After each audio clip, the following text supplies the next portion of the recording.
He's in prison? Okay, 2 years is actually not a lot of years because... It's a criminal record. Yeah, whatever, but her family is rich. And then, like, SBF, though, he has 11 years in prison, or 14 or something. Who's that? SBF, the CEO. The guy that I've been talking about. The guy that was really smart? Yes. He's in 11 years? Yeah. Okay, finish the story. What happened?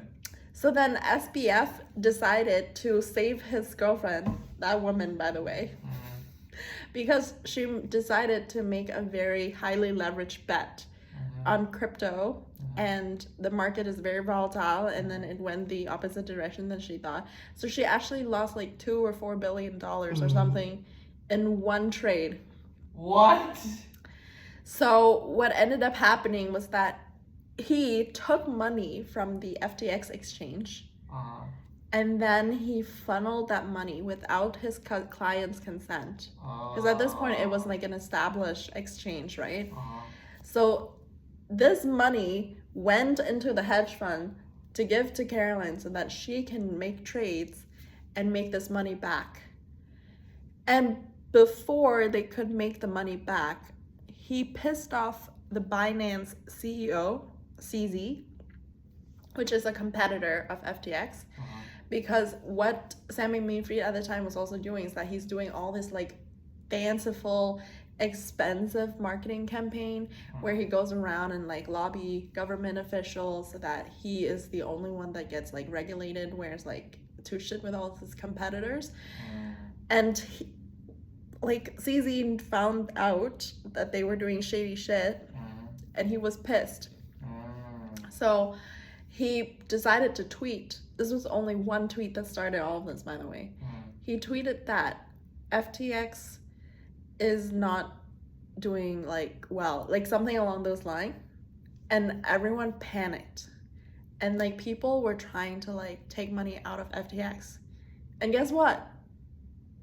There's no money in FTX because he already took that money to give to the hedge fund. Oh, wow. And also, the other thing they did was that they created a crypto coin called FTT, which is supposed to be representing like FTX. But usually if you want to create a crypto, you have to like create the right economics around it, right? Like for USDC or like a stable coin, it's backed 1-to-1 to like the US dollars, supposedly. Like that's how legit, if it is legit, that's how it's supposed to work. But then FTT is not backed on anything but itself. So it's completely like a falsified like asset class, like asset. Right, so it's not worth anything. It's not worth anything. It's only worth if people are holding it and believing that the value is whatever it is when they're holding it. Yeah, but no one likes FTX. So Yeah. It's worthless. So then like CZ sold a bunch of like these FTT coins because he invested it in FTX. And then that also caused a big panic. Oh, yeah. So then more people pull money out. And then eventually people couldn't pull money out anymore. So it's like a bank run. And then people were like, wait, where's my money? And then FTX, Sam Bankman-Fried was like, oh, actually everything's fine. You know, nothing to worry about. We all have money, like nothing's going wrong. We just have a little bit of a liquidity crunch, which means that like we just don't have enough like cash to give you right now. So then he offered to sell the company so that someone can save his ass. So CZ was like, okay, maybe we will consider buying you if it's like cheaper for the right price or whatever. So they actually did do this. This all happens within a few days, by the way. And then like he actually saw in the balance sheet that there's something like messed up going on here. Like he saw that, you know, there's some transfer funds or like some shady accounting going on here. So CZ was like, I'm not buying this. So that causes a bigger bank run. Like more people were trying to get their money out of the FTX exchange. So it collapsed. And at this point... Isn't this how like the Great Depression happened? Yeah, he lost a lot of money from investors. No, I'm just saying like this is what happened to like banks. This is like a little repeat story of what happened to banks. Yes. And then now it's repeating with cryptocurrency. Yes. But Yeah. the thing is, the banks learned from like the Great Depression or whatever, so that you can't do that anymore. Like it's protection. Exactly. So that the banks don't run out of money. I mean, you have to keep in mind, like, the SBF is only a year older than us. So he didn't live through that, or maybe he didn't learn history, or he didn't, like, work in the industry long enough. Cryptocurrency is just a scam. Like, Okay, I don't think it's, like, completely a scam. I think it's just, like, hidden that is a scam. It's just so volatile. That, it is very volatile.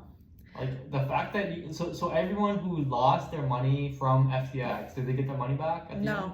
They just lost their mony. Yeah. So if they had like $100,000 invested, they just lost like all of it or a big chunk of it. Yes. So the story That's fucked up. Yeah, I mean that's what happened in 2008 as well. Happens in like 1980. Happened in like 1930. It happens in every like single financial crisis. Back then, banks are just as shady as crypto exchanges. They implemented all these regulations in because like they messed up so bad that every year they have to like implement all these new regulations in. And now crypto is like a new asset class, and then it's like starting all over again, and then these kids don't know shit, so then they just like do whatever. But FTX was actually a really good exchange. Where he fucked up was that he like took his customers' fund and then put it into the hedge fund, and they also made like some extremely risky trade. So at the end, he actually went to prison. Like, he got captured, and then Caroline and like all the other like FTX employees, the big guys, they were interviewed, and they were also like, they all sold Sam Bankman-Fried out, and he ended up getting convicted, even though like in the beginning he was still going around and telling people like, oh yeah, everything was fine, like don't worry about it. He was still giving interviews. Like, he was actually put on house arrest, but then he decided to like made a shady post about his ex-girlfriend, and then they actually took away his house arrest, so he then had to like go to jail, and his bail was like an absurd amount of money, like 200 million or something. So his parents have to like, his parents paid that bail by like collateralizing their house. Jesus Christ. But like their family is rich, so they could do that. Yeah. But then he still messed it up, and then ended up in jail, and now he like fully get convicted, and his girlfriend also got convicted. Jesus Christ. And mind you, she is she's the daughter of the SEC chair. It's a pretty big deal. Yeah, that's pretty crazy. And then CZ ended up going to prison as well. So everyone involved in this went to prison. Crypto sounds like such a scam, man. Like, why would you want to be part of crypto? I mean, there are also people that didn't go to prison as well. Yeah, I mean, I don't know. So shady. But actually, during like the investigation, what they found was that like one of their really risky trade actually like made a sizable return that could actually end up paying back all of these investors. Yeah, but I don't know what happened to that now. But essentially, I mean, it doesn't matter at that point. Like, they already like committed crime, and like everyone was convicted. Not allowed to do that in the first place, so it doesn't matter. Yeah, and it was like impossible to recover investors' fund, and if they did recover the investors' fund, it would have gone to the government anyways. Like, it would have gone back to like the investors. So one of my coworker at the time when I was working at Kraken, he shorted FTT coin on the FTX exchange. So he was right, but there was no liquidity, so he couldn't cash out on his right trade. He shorted enough to probably help him retire. No, but he didn't get anything out of there, right? Yeah, because there's no liquidity. Like, no one can pay him out if there's no liquidity. Like, there was no money in this exchange. Like, even though did he lose on shorting it? He just lost his entire position. He couldn't lose more than his position. But how big is his position? Like, I don't know. $10,000 or something? Like $100,000? I don't know. He didn't tell me how much his position was, but he definitely didn't make that money. That's so sad. It is the way it goes. I would not be doing options on crypto. That's for sure. Oh yeah, it's way too risky. Way too risky.